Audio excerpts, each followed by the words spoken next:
Las intervenciones en México. El proceso de consolidación de México como una nación independiente lo llevó necesariamente a establecer relaciones políticas y económicas con otros países. Entre los países con mayor injerencia en México fueron Estados Unidos y las grandes potencias industrializadas, y en busca de materias primas como lo son Inglaterra y Francia.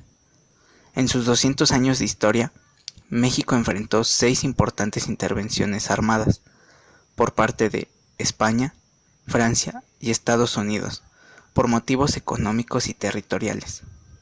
A continuación, se explicará las intervenciones extranjeras cuando Antonio López de Santa Anna estaba en el poder. Entre ellas se destacan la Guerra de los Pasteles, la intervención estadounidense y la Guerra de Texas.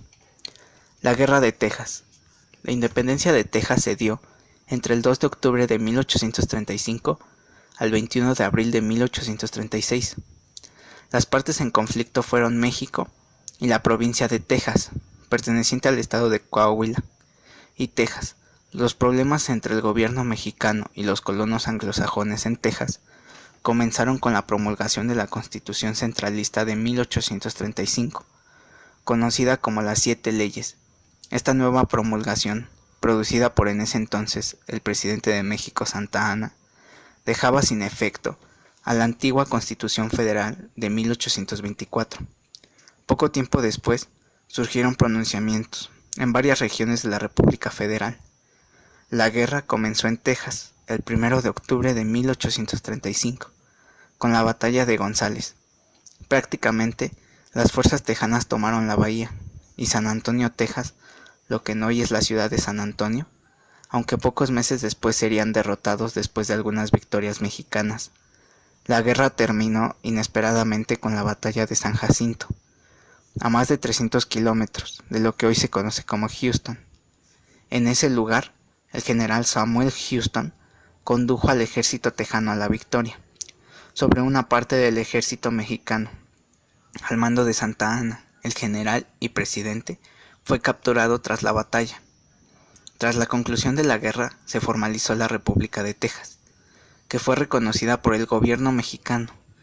Los Estados Unidos seleccionaron Texas en 1845, y las reclamaciones de ambas partes no quedarían finiquitadas hasta la intervención estadounidense de 1846 a 1848. A continuación, se les explicará el proceso de la Guerra de los Pasteles.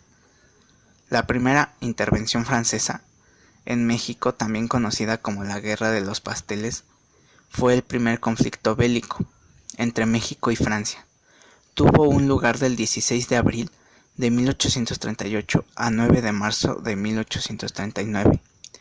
La consumación de la independencia de México dio inicio a una etapa de continuos pronunciamientos armados, durante los cuales numerosos extranjeros residentes en México reclamaron haber sido víctimas de agravios y daños de sus propiedades.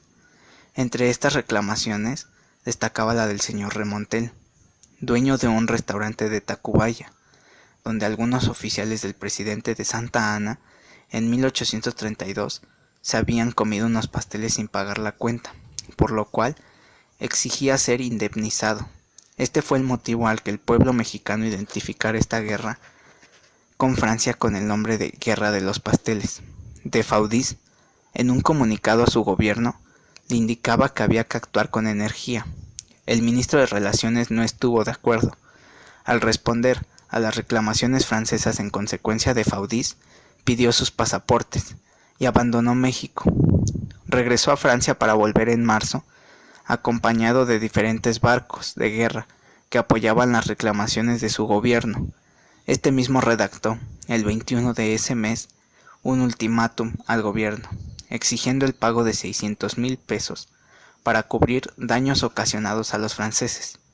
Exigían también que fueran retirados varios oficiales del ejército y se exceptuara a los franceses de los préstamos forzosos, expidiendo una ley especial. Fondearon frente a la isla Sacrificios, Veracruz, amenazando con invadir el territorio mexicano si México no cumplía las condiciones de Faudis. Como el gobierno de Anastasio Bustamante se negaba a tratar con mientras hubiera fuerzas navales frente a Veracruz, El comandante de estas, almirante Basoche, declaró bloqueados todos los puertos del Golfo, incautó a las naves mercantes mexicanas, comenzando un bloqueo que duró 8 meses. Al ver que México no cedía ante la presión, Francia envió en octubre 20 barcos más y se reunieron en Jalapa con el ministro de Relaciones Interiores y Exteriores de México, don Luis, quien se negó a exceptuar a los franceses de préstamos forzosos y de ventajas comerciales. Aceptó pagar la indemnización de 600,000 pesos en un plazo de 6 meses. Inconforme, Baudin amenazó con iniciar las hostilidades el 27 de noviembre, lo cual realizaron 26 navíos con 4,000 hombres que atacaron San Juan de Ulúa, causando graves daños y gran número de muertos.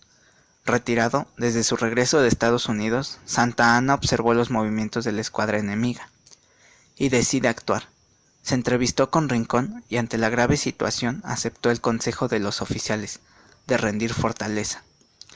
Los franceses obligaron a Rincón a reducir la guarnición de Veracruz a 1,000 hombres, a recibir a los expedicionarios e indemnizarlos. El Congreso desautorizó a Rincón y nombró a Santa Anna defensor de Veracruz.